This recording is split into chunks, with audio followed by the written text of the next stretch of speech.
friends, welcome to my channel again. I was planning on filming last Tuesday and then I just couldn't.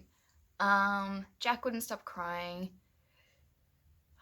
I got this weird allergic reaction from a beauty blender because I don't really wash my makeup brushes as much as I should, so lesson learnt. I'm going to be doing that every time now. And yeah, I've had a shit time. I'm sure like 99.99% of you follow me on Instagram. That's how you found me. Hospital has been shit. Like I've just been crying all yesterday because of everything that's happened. And I go get my medication today, and the pharmacist is just like, yeah, there's probably no chance this is actually going to help you at all. So that's now 7 weeks of paying for medication that isn't doing anything. 7 weeks of getting incorrect information from everyone. Like, I don't trust anyone in the medical profession because, again, I've been told that what I have,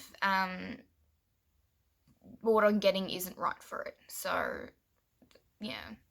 But thank you to everyone that's been lovely to me and sending me positive messages. It's really hard to stay positive right now. It's really hard as well because I'm so tired of being in this much pain all the time and not getting any help or sympathy.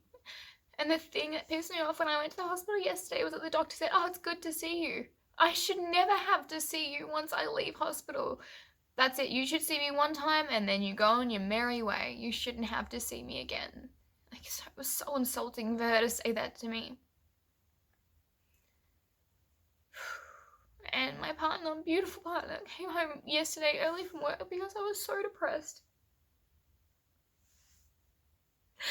I just felt like killing myself because I'm so tired of this. So I've raised a complaint, and I'm going to get a solicitor involved if nothing happens because of that. I shouldn't be feeling like this. I should be enjoying my baby and my new life. I shouldn't be crying. I shouldn't be in this much pain. I shouldn't have to deal with getting a different outcome every time I go to see someone else. There's never any consistency. It's always someone thinks this, someone thinks the other thing. I just don't get any resolution. But I really didn't want this video to be about me crying. I could also do one just of me crying. Like one of those 10-hour videos and it's just me crying on repeat. I could probably do that. But anyway, I was going to put a face mask on, which is Alya, A-L-Y-A Skin, and then just chit-chat about some things that I think aren't talked about in preparation for pregnancy, during pregnancy, labour, and then after it all. Just for some tips for new mums or women thinking of getting pregnant as well. Okay, so mask on. I have a good 15 minutes of being able to talk, hopefully, before it gets too hard and then I'm fucked. So the first tip that I wanted to have would be to look into health insurance, private health insurance, which I guess until this year I didn't know anything about. I just thought it was a waste of money and like, why would I need it? Which, I could have been making a lot of savings for many, many years. So I really wish I'd looked into it earlier. Especially being pregnant, I had so much back pain. It helped with seeing the osteo, physio, acupuncturist. It helped. I didn't pay for any of my water aerobics classes. It covered birthing classes. It covered my dental work because you do need to see a dentist while you're pregnant just to make sure you don't have any decay because that can affect everything as well. And I went to a dentist, Dental One, in Lower Templestowe, and that covered my fillings, my x-rays, cleans, everything like that. So I was very lucky to not have to pay a lot. I had a mouth guard as well, which would have cost me like $500, $600. It cost me $160. It's really worth looking into just for the fact that it will save you money. I didn't get hospital. I just got extras because I don't really need hospital. I don't think it's really important for me anyway. I mean, in hindsight, probably should have because gynecological issues, but here we are. And I'd also suggest getting ambulance cover as well. With my cover that I have for extras, it's only covered if it's an emergency, and the company deems what an emergency is. And I wasn't too sure of what they would deem as an emergency. So, if I went into labour and, the only way I can get there is to the hospital is via ambulance, would they cover it? Because obviously it's very expensive if they can't. Ambulance cover is like $40 a year. You might as well. It's very cheap considering, I think an ambulance cost is over $1,000, which I totally understand why it is that price because of all the shitty people that call them for absolutely no reason. But yeah, I think that was definitely worth it for me. I have a list which I'm reading off, so if I look down, I have no memory. Mum brain is in full effect. I don't even know what day or year it is anymore. I told someone I was 18 today because I forgot how old I am. I'm 28. Moving on. I think before you get pregnant as well is going to get some blood tests. Being vegan as well, I wanted to make sure that my iron levels, my B12 levels, all the levels that they worry about are in a good space. And I think my iron was a little bit low, so I had to take some iron tablets as well as some laxatives as well because iron tends to make me super constipated. Fuck yeah. But making sure that you're in a healthy place and then taking supplements if you're not, because you gain so much blood throughout pregnancy. You need to make sure your iron levels are great, and you just go through so many hormonal changes, and I was so exhausted. I wish I'd taken iron tablets earlier because it would have given me a little bit more energy than I had. I was falling asleep at work, so it would have been good to have that from before the get-go. I also found that with the folate tablets, I got very constipated as well. So it's always worth having a laxative or seeing if there's a different brand that will, have less of an effect on you as well, because you'll be constipated for 99% of your pregnancy, apart from that last part where you just shit all the time.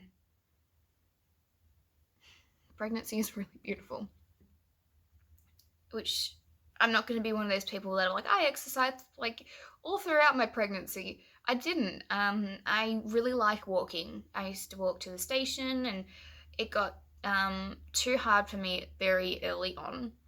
I was limping, it was really painful, and I went to water aerobics classes, which again, I wish I'd started earlier because they made me feel really good about myself, just being able to do something, being able to look after myself, and feel like I was exercising as opposed to just not being able to walk, not being able to do anything, and feeling quite miserable at the fact that I'd lost that.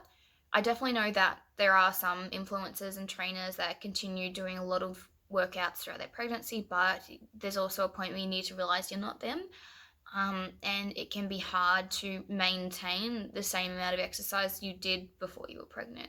I used to do 20 minutes of core exercise in the morning, walk to the station 30 minutes, walk to work from the station another 15, and then walk home the same way. And I was not able to do any of that very early on. And it's also, you go through nausea and a million other feelings as well, so you're just not going to be up to it. But knowing what you can do, exercise-wise, will probably make you feel a lot better. I didn't end up seeing a psychologist, but I took the steps too if I needed to. I went through a stage where I was really numb. Aiden and I were having an argument, and I couldn't feel anything. I had no feelings. I had no emotions. It felt like everything had been sucked out of me.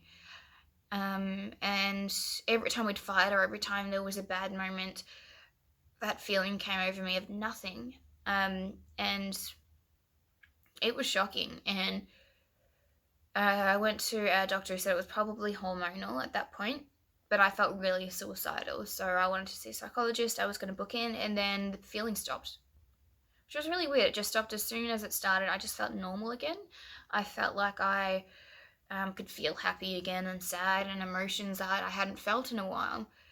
But it's always worth checking in with yourself if you know things aren't normal, or if your partner notices things aren't normal. Don't take it as a sign of them, being an asshole. Take it as a sign of them looking after you. You may notice things that your partner isn't normal either, and it's good to check in with them. I think that mental health is definitely overlooked when you're pregnant. I didn't even know antenatal depression existed until I became pregnant. So it's definitely something to look out for as well. You need to admit when you're not doing well, and that's something I wish I had admitted to Aiden earlier. I couldn't vacuum at the end. I couldn't, like, I love cleaning. I couldn't clean the dishes more than 3 or 4 minutes at a time without my back aching. And I should have admitted to him that I couldn't do it, and that I needed his help with that, regardless of whether he would get grumpy because he had to do more, or whether he would just accept it straight away. I never admitted that, and I should have straight away, because I was so upset all the time for having to do the dishes, even though I hadn't told anyone that I couldn't. You know, it's the same with all the work around the house. I was really struggling on that side of things, as well as just emotionally. You know, everyone thinks you're overreacting because you're pregnant, all those hormones are coming in, but there are days where you are just in so much physical and mental pain that you don't want to live any further, and you're tired of being told at least you've got the baby, at least this. It doesn't really help when you want to kill yourself, or when you're just miserable and you just can't even make it up a flight of stairs without being out of breath. So it's always worth being honest and admitting it straight away, because it will get better. You can see someone. I would have started water aerobics and osteo so much earlier if I realized that my pain wasn't normal and that I could seek help for it. I guess this is a little bit later on, but the hospital bag. So I took so much things I just didn't use, like jeans. Jeans! I took jeans to hospital. Who the fuck is gonna wear jeans if I can wear leggings instead? It was just really dumb. Like, I brought all this stuff that we never ended up using because I thought I would be able to wear jeans and a nice t-shirt. I spent a week in hospital wearing leggings with holes in them, big baggy t-shirts, and Ugg boots. And my hair just like this. Like, that's all. I didn't wear anything else. Probably wore the same t-shirt 3 or 4 times because I didn't give a fuck. Aiden didn't even shower because I told him he couldn't, so he stunk. Like, don't overpack. Don't overpack things that you think you'll need. Just pack the basics. Pack plenty of 5 zeros, plenty of 4 zeros, and maybe a couple of 3 zeros, because there's not a big chance your baby's going to be that big. But don't pack stupid shit for you. Pack the basics. So, like, you'll probably want to shower and wash your hair. So, like shampoo, conditioner, face stuff, toothbrush, plenty of comfy clothes to get you through.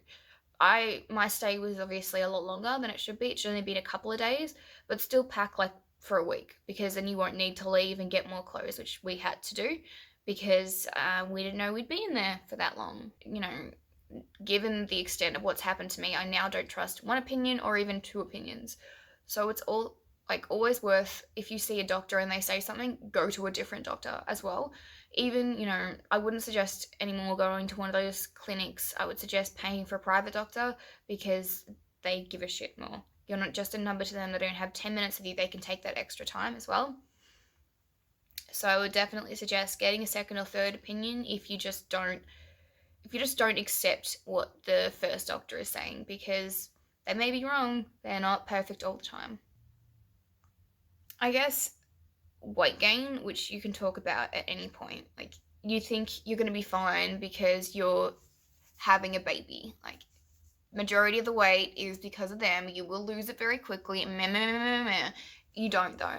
I felt really, really ashamed of all my weight gain, which was 20 kilos throughout the pregnancy. Even though I knew majority of it was going to the baby and that I could lose it, it was just really embarrassing for someone who had tried so hard to lose weight, who's, you know, been bulimic, anorexic, eating disorders in the past. Like, it was a really bad time for me and a big struggle. Like, every week I would monitor my weight to make sure it was in line with what, you know, websites said was the perfect amount of weight to gain, and I was always in the higher range, and I always wanted to, like, hate myself because of it, because I saw influencers who was like, I gained like 10 kilos and I lost them all the first week. And I'm just struggling because I'm like, I am double what you've weighed. Like, how am I going to lose this weight? Holy shit. So I think you need to prepare for the fact that you're going to gain weight, and that you are going to have bad days where you just wish you could diet and exercise and you can't. So you just have to accept what you have, and you need to get into that acceptance stage, which I got onto quite late, of going, well, there's not much I can do about this. I might as well, you know, enjoy the food and the time, because realistically, after he's here, I'm not going to have time to sit down and eat as much as I have now. So make the most of it while you can. That's, I guess, the same thing. My second point with that was like just give in to cravings. A lot of celebrities I saw and looked at online, they were so thin throughout pregnancy, and I just thought they definitely have cravings, and they've definitely not given in to them. Like, I would eat 3 pizzas on a Friday, and I'd be like, oh, fuck it. We're here now, guys. Like, who cares? And you know, if I felt miserable at the start when I hadn't given in to those cravings, because I just thought, you know, I've got to stay a certain weight, and you know, I can't eat all this shit all the time. But it's also okay to just give in. Like, your body and your brain is going, you need to eat this food, and you can either be miserable and not eat it, or feel slightly comforted and eat it. You might as well make the most of the pregnancy. You're going through a lot. You need to rely on things that will make you happy, and sometimes food is that thing. Definitely is for me. But it can be a very common thing to lose a shit ton of hair. Like, your nails don't look as good, your skin looks like shit, and you've kind of got to prepare for your skin doing a 180 of how lovely it was throughout pregnancy, and looking after it as much as you can. Even right now, I need a new skincare range completely, because what I've got doesn't work anymore. It just makes me feel gross. I think, yeah, I've got a lot of these. Like, I had exhaustion. So exhaustion from when you, like, from the day you start conceiving to now. I'm fucking like wrecked all the time. I used to fall asleep when I was pregnant at work, just fall asleep at my desk or a break. Like, I've never been that tired. Like, you're just destroyed. There's nothing. Sometimes you can't even think because you're so tired. And then when you go into labor, you're just exhausted, and you still have to keep pushing. That's so fun. And then when baby comes, it's just crying and screaming and trying to get some sort of pattern down. And maybe you'll sleep for 3 hours, and then he'll wake up and he'll be awake for 2 hours. And maybe you'll get another hour's sleep in. And then you're up all day and he's crying, and you can't sleep throughout the day because you're such a light sleeper. And then it's nighttime again. You don't even look forward to sleeping anymore because the sleep is so small and insignificant that you'd rather just be awake. And you look forward to waking up so that you can have coffee. Totally fine. But I think that's something you need to accept, that you're just going to be tired all the time. And there's not much you can do about it apart from suck it up and have a lot of coffee.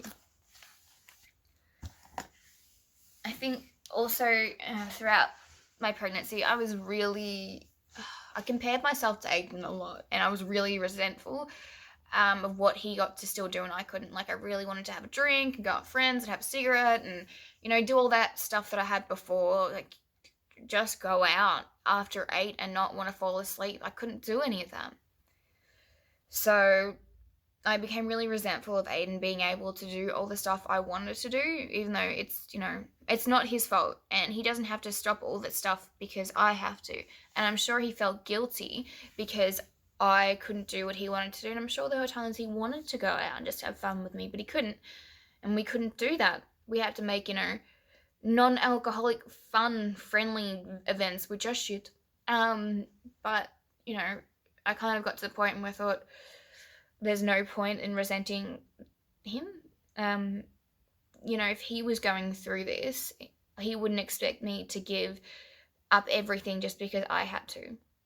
You fart heaps throughout pregnancy, like heaps, and they're really smelly. Like, Aiden would have to like cover up, and he would nearly throw up, and I threw up because of how bad they smelled. It was just a bad time. As well as you got all this discharge and weird shit going on. You're super bloated before you even get the bump. You're constipated, you have heartburn, and then at the end you get diarrhea, more heartburn. It's just gross. And then labor, all that goop comes out, and I had no idea how much water is inside of you, because when, you know, they burst that shit, which happened to me, it just kept going, and then I'd be leaking off the side of the bed, and there was blood everywhere, and then Jack comes out and he's covered in gross shit. It's just a gross time. And then you bleed for days and weeks after your pregnancy is over, and then you're not sure if it's a period or what it is, and then you may get an infection, so there's a yellow discharge there. It may smell, it may not. Like, pregnancy is a really gross time. I guess the last two things I want to talk about were realistic expectations and breastfeeding, which obviously like go hand in hand. So I really wanted to breastfeed and I couldn't. It just wasn't working. He was stressed, I was stressed. I couldn't get the milk. They were telling me I had to express at least, eight times a day to be able to breastfeed properly, and I couldn't do it. I was just I just couldn't do it. I didn't want to spend 4 or 5 hours a day just feeding him. I'm not prepared to do that. Like, I have millions of other things to do, and I don't want to spend 5 hours a day feeding him when I could be spending 5 hours a day cuddling him. And I got to the point where I thought, I just can't do this anymore. It's destroying me. And throughout pregnancy, I was just like, who cares if he's breastfed? Who cares if, he's bottle fed? Who cares? Formula, blah, blah, blah, blah, blah. I don't care. And then your emotions and hormones come into it, and you feel like an absolute piece of shit, like a shit mum, because you can't do it, which sucks.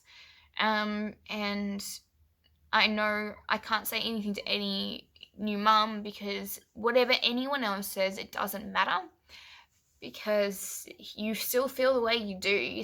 I can't cry on this shit, so that's the main thing. You still feel like a shit mum because you can't give them something that everyone else can, or everyone else seems to. And you just feel like shit because you want to be a good mum and you can't. There must be something wrong with you. But there's really not. It's just sometimes you can and sometimes you can't. My baby is healthy, and that's all that I care about.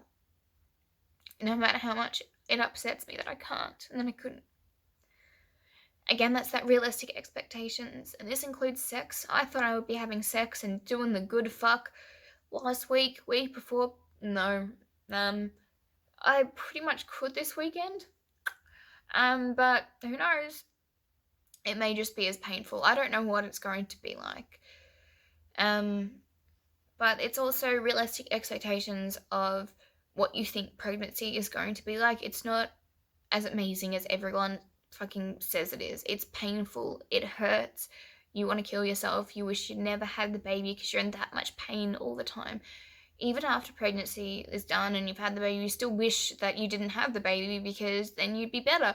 But those thoughts don't really matter. They're just, your brain trying to deal with what's happening. And, the most logical thing out of that was, if you never had the baby, you would never be in this much pain.